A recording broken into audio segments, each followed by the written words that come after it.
hugsa, ég held ég aldrei koma á réttum tíma, hvorki þegar ég að tala að stjórna ég. Það ekki? Nei, það er stundum alveg bara fullu salvi í eitthvað hlaupiðinn.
Góðan dag. Fyrir hönd Rík býð ég ykkur velkomin á 4. rapp haustmisseris. Ég heiti Erla Hulda Halldórsdóttir og er dósent í sagnfræði við Háskóla Íslands og er fundastjóri hér í dag. Fyrirlesari dagsins er Þorgerður H. Þorvaldsdóttir, doktor í kynjafræði og sjálfstætt starfandi fræðimaður í Reykjavíkurakademíunni. Þorgerður ætlar að flytja erindið frá drengjakollum til MeToo, líkamsbyltingar í eina öld. Þorgerður sagn- og kynjafræðingur og sjálfstætt starfandi fræðimaður í Reykjavíkur Akademíunni. Hún lauk doktorsprófi í kynjafræðum frá Háskóla Íslands árið 2012 og hefur unnið að ýmsum rannsóknarverkefnum sem tengjast jafnrétti í víðum skilningi, kynjaðri menningu og kynjaímyndum á 19. og 21. öld. Og þessar mundir vinnur Þorgerður ásamt mér og Ragnheiði Kristjánsdóttur, dósent í sagnfræði, að rannsóknarverkefninu í kjölfar kosningaréttar, en það rannsókn á konum sem menningarlegum, félagslegum og pólitískum gerendum á 20. öld og ég held ég megi segja að þetta erindi allavega einhverju leyti sprottið upp úr þeirri rannsókn. Í fyrirlestri sínum í dag setur Þorgerður MeToo-byltinguna í sögulegt samhengi og skoðar hana sem hlekk í langri keðju átak og umróts þar sem kvenlíkaminn í forgrunni. Þorgerður, gjörðu svo vel.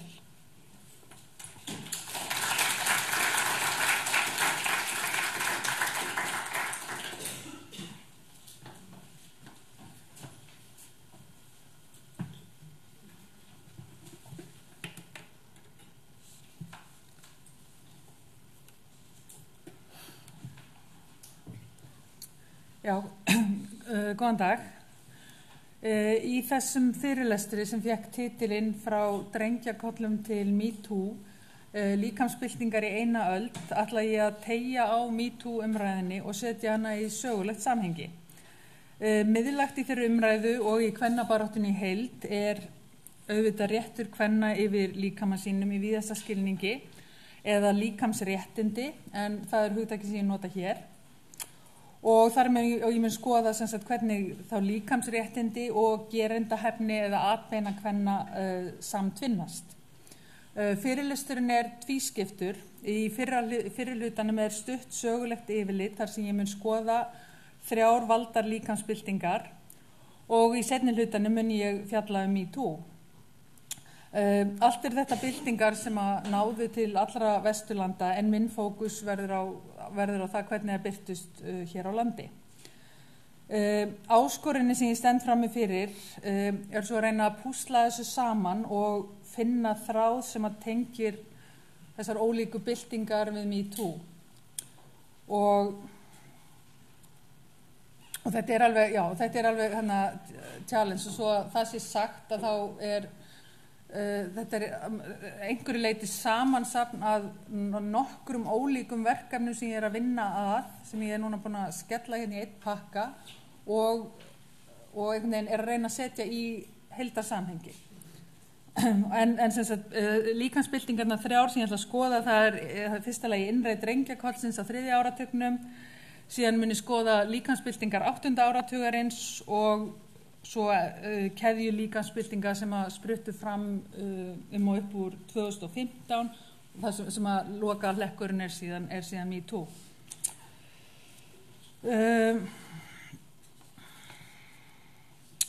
Já, og í MeToo hluta fyrirlestrarins, seinni hlutanum, þá mun ég skoða frásagnir kvenna eins og það birtust þegar MeToo-byltingin stóð sem hæðst og rýna í nokkur þrástef sem þar birtust. Og sá hluti fyrirlestrarins byggir á vinnu sem ég og samstarfskona mín, Guðbjörg Lilja Hjartardóttir, stjórnmálafræðingur, unnum í mars 2018 í tengslum við úttekt sem við gerðum MeToo-byltinguna. Umfjöllun mín hér því ákveðið svona endurlit á MeToo-byltinguna eins og hún blasti við þá. Ég mun hins vegar ekki fjalla hvernig byltingunni hefur reitt af núna þegar árið liði síðan hún spratt fyrst fram. En aðeins stóra samhengið. Þegar ég ákvaði að setja upp þennan, og ég skrifaði langsögulega tímarama og en síðan var mér bent á að 1 öld kannski telst ekki langsaga í neinum skilningi, en þennan sögulega tímarama, þá gekk ég út frá skilgreiningu Dúdal á kvennarhreyfingunni sem einni samfelldri hreyfingu sem nær yfir 100 til 150 ára tímabil og deilir þeim grundvallar skilningi að feminismi sé hugmyndafræði sem hefur það grundvallar markmið að berjast gegn yfirráðum karla og gegn hvers kyns mismunun, smættun og niðurlægingu á konum, verkum þeirra og gjörðum. Og þrátt fyrir að deila þessum grundvallar skilningi hafa feminiskar hreyfingar síðan brotna niður í ólíkar bylgjur í tímans rás og á öllum tímum hafa síðan verið fleiri en ein svona armur eða bylgja í gangi. En á öllum tímum hafa líkamsréttindi, það er bodily rights og líkamlegu þegnréttur, bodily citizenship, þó verið miðlæg. Og í tengslum við það má rifja upp að Cynthia Enloe talaði það hér fyrr á þessu ári, að MeToo-byltingin stæði á herðum þeirra kvennabyltinga sem á undan hafa komið. Þannig að það er þessi hugmyndum svona samfellu. En segja má að líkamsréttindi kvenna og líkamlegu þegnréttur, kvíslist í þrennt. Já. Og nú missi ég alla sem ekki eru komnir yfir 50 úr sveit, en þegar ég hugsa þetta þá sé ég þetta sem svona eins og heykvíslar í gamla daga, svona kvísl með, reyndar voru heykvíslarna með 2 örmum, mín með 3 örmum. En það er sem sagt myndhverfan síðan síðan, þannig að horfið þannig. Á fyrstu kvíslinni er það sem ég kalla frjósemisréttur og það er mín þýðing á reproductive rights, örugglega einhver betur þýðing til en ég man hann ekki. Á þessari kvísl eru málefni sem tengja stjórn kvenna á eigin frjósemi og vald til að ákveða hvort og þá hvenar og hvernig þær eignast börn. Undir þetta fellur því öll umræða getnaðarvarnir, fóstureyðingar og valkvæða aðstoð og inngrip til þess að gera barneigni mögulegar, svo sem tæknifrjóvganir, staðgöngumæðrun og slíkt. Á næstu kvísl er það sem ég kalla kynferðisréttur og kynfrelsi, aftur one þýðing. Ég er að tala sexual rights. Það er rétturinn til að taka þátt í eða hafna hvers kyns kynlífsathöfnum. Undir þetta fellur baráttan fyrir því að skilgreina konur sem kynverur með áhuga og rétt til þess að velja sjálfar hvers konar kynlífsathöfnum þær vilja taka þátt í og þá með hverju. Hugmyndir frjálsar ástir falla því hér undir. En hér er líka rétturinn til að segja nei. Og undir þetta fellur því baráttan gegn hvers kyns kynferðisofbeldi og misnotkun á kvenlíkamanum, en sú umræða hefur verið í brennideplu undanfarin ár og áratugi. Þriðja kvíslin tengir svo útliti og líkama kvenna. Það er rétturinn til að ráða útliti sína á klæðaburði og til þess að sýna og hylja líkamann í heild eða ákveðna líkamsparta. Á öðrum enda ársins höfum við því umræðina búrkur, þar sem tekist á rétt eða skyldur kvenna til að hylja líkamann sinn og hinum enda ársins höfum við síðan frelsun geirvörtunar sem að Fríða Nichols snerist umræður brjóstagjöf í almannarými og annað slíkt. En hér fellur einnig baráttan gegn þröngum og stöðluðum útlitskröfum og því að konur séu skilgreindar fyrst og síðast dæmdar eftir því hversu vel eða illa þær falla að þröngt skilgreindum útlitsviðmiðum hvers tíma. Líkamsbyltingarna sem ég ætla að horfa hér hafa allar snertifleti við allar kvíslarna 3, en það er alltaf eitthvað eitt sem er í svona forgrunni og ég hef boldað það, gert það, boldað það þegar í framhaldinu. En undirliggjandi þema sem kraumar undir öllum pælingum og ég ítreka það ennþá bara hugmynd sem ég er að vinna með er hvort og þá hvenar og hvernig frelsi hafi hugsanlega orðið að kvöð. Og að því ég orðaði þessa hugsun fyrst í fyrirlestri sem ég flutti á ensku þá var það when freedom of choice turns into an obligation. Ég held að alfyrsta sem að kveikti þessu hugmynd sem mér hafi verið Björg Árnadóttir í Reykjavíkurakademíunni sem ég sá, þarna áðan. Hún var einhvern veginn að ræða þetta og þetta settist að í heilanum og hefur svona verið að krauma það síðan. En það er þess að spurning hvort að frelsi, það er kynfrelsi, hafa á einhvern hátt snúist gegn konum, þannig að frelsi hafi orðið að þeirri kvöð að vera alltaf tilbúnar í allt og þannig uppfylla allar kynferðisvæntingar karla og raunar kröfu þeirra völd og yfirráð yfir konum og líkamum kvenna. Og þar með hafi rétturinn til að segja nei orðið út undan eins og MeToo frásagnar kannski endurspegla. En þá er það þannig sagan drengjakollurinn. Fyrsta líkamsbyltingin sem ég ætla að skoða er innreið drengjakollsins á 3. áratugnum og þó hún komi inn á allar kvíslarnar 3 þá það líkaminn og útlitið sem þarna í forgrunni. Hið drengjalega eða kynlausa útlit sem var eitt af megineinkennum 3. áratugarins var afsprengi þeirra stjórnmálalegu og þjóðfélagslegu umskipta sem urðu í Evrópu í kjölfar fyrri heimsstyrjaldarinnar. Róttækust urðu þó ef til vill umskiptin á stöðu og hlutverki kvenna. Á meðan eiginmenn og unnustar börðust á vígvellinum gengu konur í hefðbundin kallastörf. Versmiður og skrifstofur fylltust af konum sem þurftu að ganga í störf sem áður höfðu verið á verksviði karla til þess að halda þjóðfélaginu gangandi og sjá sér og fjölskyldum sínu farborða. Þessi nýju og breyttu kynhlutverk juku sjálfstæði kvenna. Þær hikuðu ekki lengur við að spóka sig á almannafæri án þess að vera í fylgd karlmanns. Þær reyktu sígarettur, tóku þátt í íþróttum, óku bílum og ferðuðust um. Kjólarnir voru beinsniðnir og hvorki var skeytt mitti, mjaðmir eða brjóst. Drengjalegt útlit var í tísku og andrógen eða kynlaus var eitt af töfra orðum tímabilsins. En að hve miklu leyti náðu þessi erlendu tískustrauma til Íslands, þar sem að samfélagslegar forsendur voru sannarlega allt aðrar en í erlendu stórborgum. Aðeins að staldra við þessa mynd. Þegar ég byrjaði fyrst að fjalla drengjakollin sem hluti af allt öðru verkefni fyrir löngu síðan, þá hefur mér aldrei fundist þessi klipping neitt sérstaklega róttæk. Ég lít í spegil og bara drengjakollur hvað. En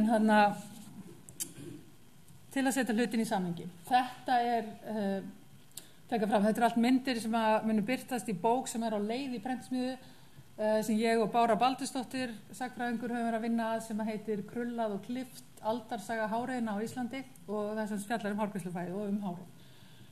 Fyrri myndirnar 2 sýna hárgreiðslur kvenna á Íslandi upphafi aldarinnar og einhvern veginn allan búna. Seinni myndirnar 2, allt hárgreiðslukonur, þar sjáum við drengjakollin og við sjáum þessi miklu umskipti, ekki bara sýttin á hárinu heldur líka, kjólarnir eru flegnir, ermannar eru berar, það sést í leggina, þannig að þetta í rauninni miklu meiri bylting heldur en maður einhvern veginn sér í dag. En þá íslenska samhengið. Árið 1925 birtist í enskum blöðum viðtal við Ingu Láru Lárusdóttur, en hún var ritstýra Kvenréttindablaðsins 19. júní. Haft var eftir henni að hér gengu konur með stuttklift hár í stuttpilsum eins og tískan biði. Það reyktu og sýndu á sér annan tískubrag. Ummæli þessi þóttu svo athyglisverð að þau voru tekin upp í hverju blaðinu og fætur öðru á Englandi og raunar urðu þau í og með kveikjan að frægum skrifum Halldórs Laxness drengjakollin sem ég mun ekki rekja hér. Eftir að fréttin viðtali birtist í Morgunblaðinu skrifaði Inga Lára sjálf stutt bréf til blaðsins þar sem hún harmar hvernig ummælum hennar Íslandsdætur voru rangfærðar og slitnar úr samhengi. Lýsir hún samtalið sínu við blaðamenn á þessa leið.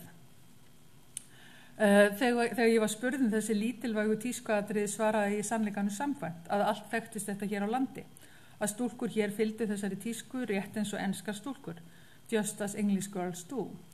Og að segja íslenska stúlkur semji sig að siðum enskra í tísku og klæðaburði langt frá því að halla réttu máli, né að segja nokkuð lastlegt í þeirra garð. Og snoðkollunum í Reykjavík hélt ég áfram að fjölga eftir því sem leið á 3. áratuginn. Fyrir mörgum voru þær ógn við kvenleikan, náttúruna og þjóðernisleg gildi. Stuttklipptar tískudrósir voru því karlkonur sem gengið höfðu útlendri tísku á hönd. En snoðkollunar áttu sér þó víða stuðningsmenn og fylgisveina. J. Þott skrifaði til dæmis pistil í Vísi 1927 nútíðarkonuna og áleit til dæmis snoðkollin eitt af hennum talandi táknum hins aukna sjálfræðis konunnar. En hárið og hárgreiðsla kvenna var ekki eina umfjöllunarefni sem tengdist líkamannum á þessum tíma. Svo setja aftur á glæruna á undan.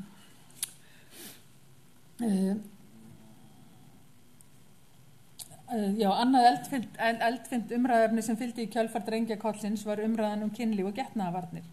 Frægur fyrirlestur Katrínar Thoroddsen, læknis og síðar þingmann sósíalistaflokksins sem hún flutti árið 1931 og hét Frjálsar ástir erindi takmarkanir barneigna. Í fyrirlestrinum fordæmdi hún þá lögvenduðu nauðung sem hjónabandslögin bjóða, þar sem konum var gert að þjóna kynhvöt eiginmannsins og taka afleiðingunum. Katrín lagði því mikla áherslu á sjálfsákvörðunar rétt kvenna til þess að hafa stjórn á eigin líkama og þar með barneignum.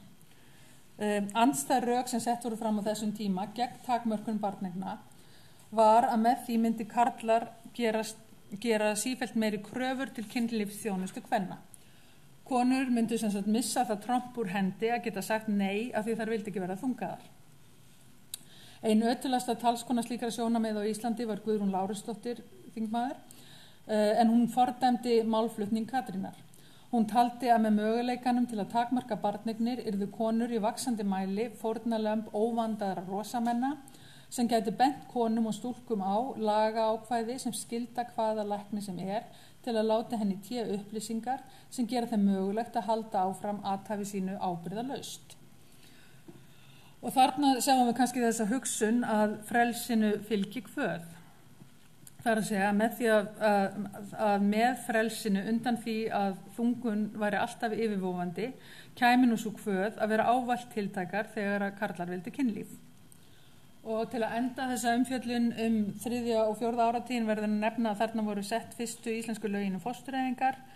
Árið 1935 voru sett lög leiðbenningar fyrir konur varnir gegn því að vera barnshafandi og fóstureyðingar. Og 1938 voru sett lög að heimila í viðeigandi tilfellum aðgerðir af fólki til að koma í veg fyrir að þau ekki kyn sitt. En þá það 8. áratugurinn og þarna hef ég highlightað frjósemisréttinn. Stóra kvenpólitíska málið á fyrstu árum 8. áratugarins voru frjálsar fóstureyðingar. Lögin sem voru í gildi frá 1935 þóttu engan veginn svara kalli og kröfum tímans. Rauðsokkur settu baráttuna fyrir frjálsum fóstureyðingum og því að sjálfsákvörðunarréttur kvenna væri virtur snemma í forgrunn og reyndist það hatramasta rimman sem að Rauðsokkur háði. Í janúar 1974 kom út þemahefti af tímaritinu Forvitin rauð sem Rauðsokkur gaf út sem alfarið var helgað umræðinu fóstureyðingar. Og til að gera langa sögu stutta fór svo lokum að lög ráðgjöf og fræðslu varðandi kynlíf og barneignir og fóstureyðingar voru samþykktar á Alþingi 9. maí 1975. Það vitlaus ártal þarna í þetta var 74. Og þegar rættir 8. ár, og þau lög hafa staðið efnislega óbreytt síðan. Þegar rættir 8. áratuginn má einnig nefna útgáfa bókarinnar sem uppalega kom út á ensku og hét Our Bodies Ourselves, kom út í svona opinberu útgáfu 1973, það voru komnar einhverjar útgáfur þar á undan. Sú bók var síðan þýdd og staðhæf og gefin út á dönsku 1975 sem Kvinnakenningin kropp og 10 manna starfshópur Rauðsokkarhreyfingarinnar þýddi svo og umskrifaði þá bók fyrir íslenskt samfélag og gaf hana út árið 1981. Vekur athygli að þá hefði bein vísun í líkamann verið tekin út úr titlinum en bókin heitir á íslensku Nýji kvennafræðirinn, handbók fyrir konur á öllum aldri. Og loks verð ég að enda þetta á að því að nefna kynlífsbyltinguna og hugmyndir frjálsar ástir sem einkenndi tímabilið. Þarna ég aftur á einhverju svona skauta mjög hálu svelli. Í sjónvarpsþætti, og þetta allt, þetta svona sem ég held að hafi heitið Unga Ísland. Ég fann hann samt ekki þegar ég leitaði á vef sjónvarpsins núna, við ætlaði að doppeltekka. En hann var sýndur á RÚV síðastliðinn vetur. Þá töluðu þær Hlín Agnarsdóttir og Hildur Helga Sigurðardóttir báðar að frelsið hafi nánast breyst í kröfu að konur væru alltaf tilbúnar í frjálsar, ástlausar ástir en á sama tíma hafi verið uppi tvöfalt siðgæði og ólík viðmið fyrir konur og karla.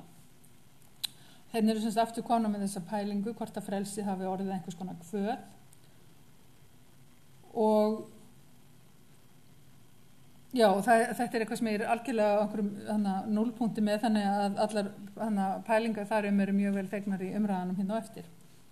Þegar ég segi þetta vil ég samt ítreka með því að tala að frelsið breyst í kvöð þá ég engan átt að ásaka til dæmis Rauðsokkur eða sem sagt ég held að baráttan hafi alltaf haft rétt á sér en það kannski þegar að þú setur eitthvað mál í gang og setur eitthvað á oddinn, þá getur aldrei vitað hvað verður síðan það. Það einhvern veginn hlutirnir taka oft aðra stefnu heldur en að þú ætlaði þér sjálfu í upphafi. En þá erum við komin að þeirri keðju líkamsbyltinga sem spruttu fram og upp úr 2015 sem alla tengjast þeirri kvísl sem að snýr að kynferðisrétti og kynfrelsi. Þar ætla ég að fara hratt yfir sögu en fókusum verður síðan á MeToo.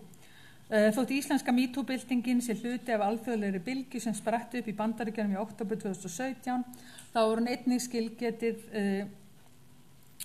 skilgetið framhald af alls konar hlutum sem hefur verið í gangi hérna heima. Fyrst er að nefna höfum hátt-bylgjunni sem varð hér í júní 2017 í kjölfar þess að dæmdum kynferðisbrotamanni var veitt uppreisn æru og lögmannsréttindi á ný. En eins og fólk veit að þá varð reiðibylgjan sem skapaðist í kringum höfum hátt aflið sem á haustdögum 2017 sprengdi ríkisstjórn.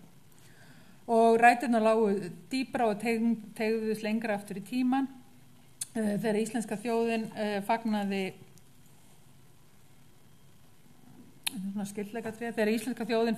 100 ára kosningaréttarafmæli kvenna árið 2015 stigu ungar konur fram einkum á samfélagsmiðlum og röfu þögnina hvunndags kynjamismunun, reynslu sína af kynferðislegu ofbeldi og áreitni sem var hluti af þeirra daglega lífi og hrundu á stað viðburðaröð. Fyrst ber þó að nefna, og það var lengra eftir í tíma, að það var druslugangan sem að, og svo er ég með, segi 2012, ég segi 2011 í textan, nú mann ég ekki hvort er rétt, en allavega 2012 eða 2011 var fyrsta druslugangan haldin hér á landi, en hún hefur síðan stigmagnast ár frá ári og fjöldi þáttakanda margfaldast í takt við samfélagsumræðuna. Aðrir viðburðir sem voru knúnir áfram á ungum konum sem ruddi brautina voru svo kallaða Free the Nipple-bylting sem hófst í mars 2015, þar sem ungar konur mótmæltu stafrænu ofbeldi með því að bera brjóst sín á Twitter, Facebook og einnig í almannarýminu. Þar á eftir kom Beauty Tips-byltingin í júní 2015, þar sem hundruðir eða þúsundir kvenna sögðu frá kynferðislegu ofbeldi sem þeir hafði mátt þola, og þetta fór fram í lokuðum hóp á Facebook undir millimerkinu þöggun og konur tala. Og til að myndgera gjörningin og þessi var skapar 2 prófílmyndir og í júní 2015 yfirtóku þessar andlitsmyndir Facebook og raungerðu þannig magn og umfang kynferðisofbeldis í íslensku samfélagi.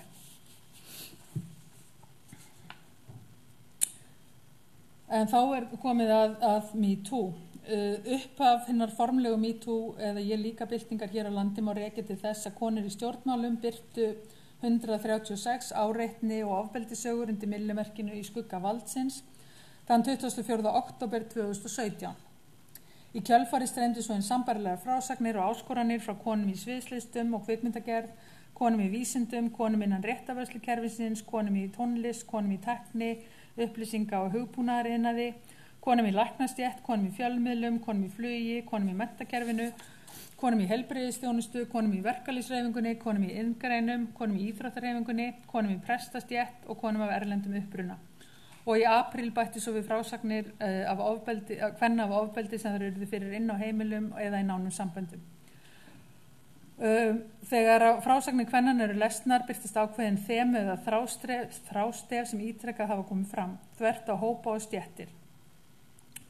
Og það sem hér á eftir þá er líka að lýsa fjallum þessi þrástef, lýsa þeim að greina og gæða þau lífi með því að birta valdar tilvitnanir úr frásögnunum.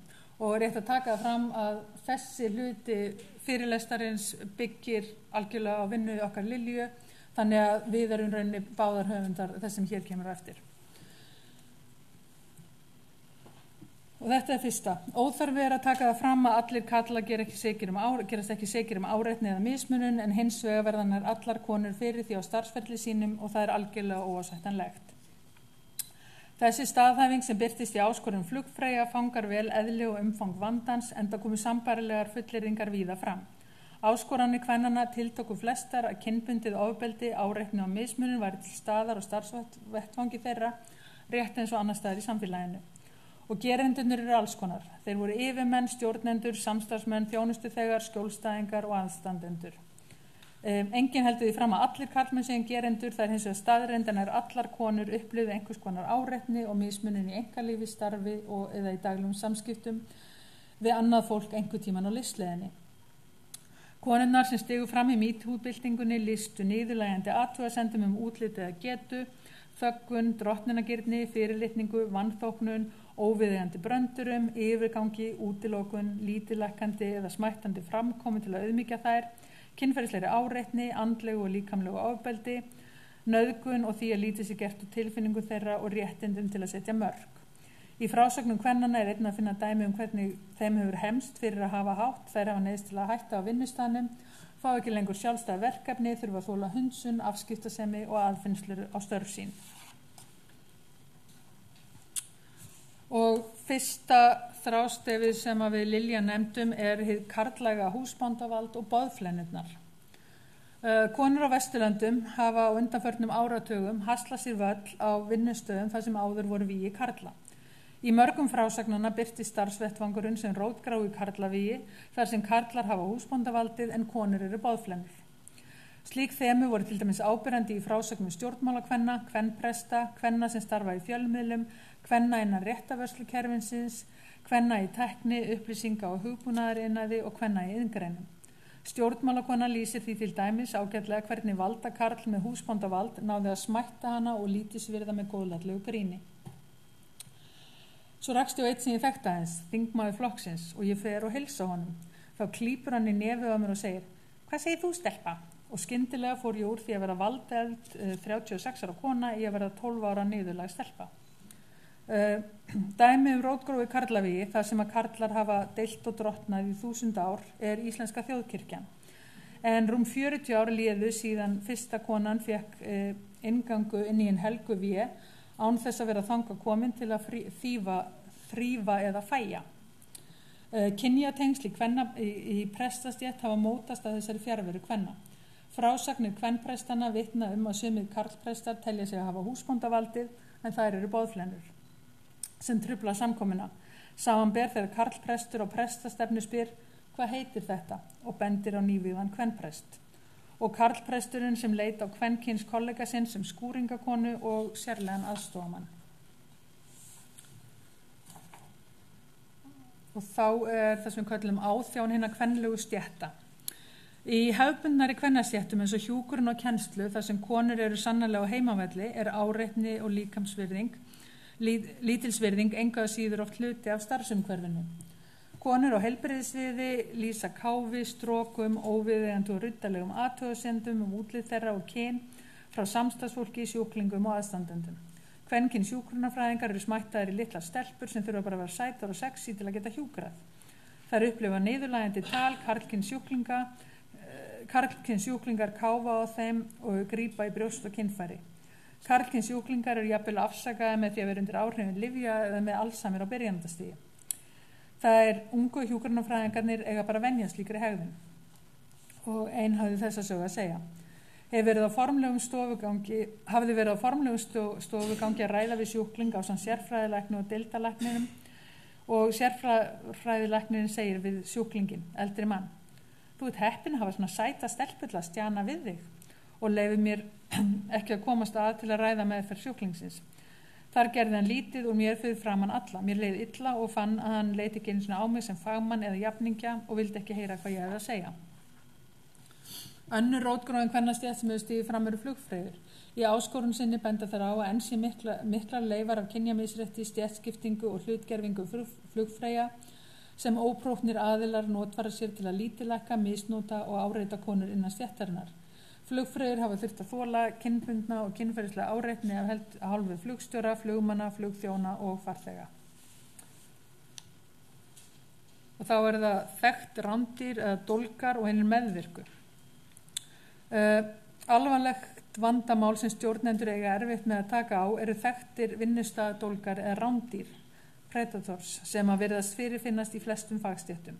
Þrástef sem ítrekka kemur fram hjá öllum hópum að vinnufélagar þekkja vel til óæskilegrar hegðunar ákveðin að kalla á vinnustanum sem oftast magnast upp á skemmtunum og djamminu, en hún afsökun að látin líðast.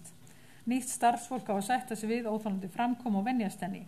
Í stað þess að viðkomandi sé gert ljóst að hegðun hans verði að breytast, aðlagar starfsmannahópurinn hegðun og jafnvel líðan að viðkomandi einstaklingi. Hegðun hans afsökuð, jafnvel þögguð og stjórnendur snúa blinda auganu á óboðlegu ástandi. Þegar dólgurinn leggur til atlögu gegn ungum konum sem að stíga sín fyrstu skref í stéttinni eru viðbrögðin lítil sem engin. Hún hefði mátt búast við þessu. Kona úr menntageiranum lýsir þessu vel. Lenti ítrekað í áreitni af hendi skólastjóra sem endaði með því að ég sagði upp. Fjöldi annarra kvenna hefur sömu sögu að segja af þessum manni. Formlega kvartanir hafa verið lagðar fram en ekkert gerist og hann situr óhultur í sinni valdastöðu þar sem hann er þekktur fyrir að ráða til sín fallegar konur að því virðist til að viðhalda spennu í eigin lífi. Illa falið leyndarmál sem allt bæjarfélagið veit af. Sumstaðar eru þó einhvers konar viðvörunarkerfi á gólfinu þar sem jafningjar vara nýju konurnar við. Stundum verðist þó gleyma að vara ungu konurnar við vinnustaðadólgum og þær sem eldri eru virðast bíða átektar eftir því að hann leggist til atlögu. Ungu konurnar sem fyrir honum verða sitja síðan uppi með vanlíðan og skömm eftir samskiptin. Þá er það næst þemaflokkur sem heitir, við kallum að trufla konur á sviði. Áberandi þemu úr MeToo frásögnum allra hópa er hvernig karlar hafa notað þöggun og áreiti og ofbeldi til þess að trufla frammistöðu kvenna og skemma fyrir þeim með því að draga úr öryggi þeirra vellíðan og sjálfstrausti jafnvel til langs tíma.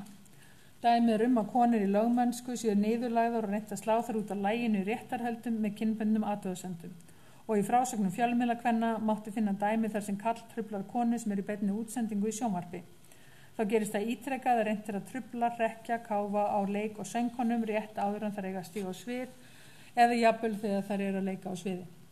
Slíkar árásir virðast geta gerst hvar og hvenær sem er eins og þessar ólíku frásagnir sem kvenna vitna fyrri. Ég var í vinnunni að syngja í útför í Dómkirkju Reykjavíkur. Ég átti að syngja einsögn strax eftir minningarorð og kórfélagar þurftu að koma sér fyrir við orgelið.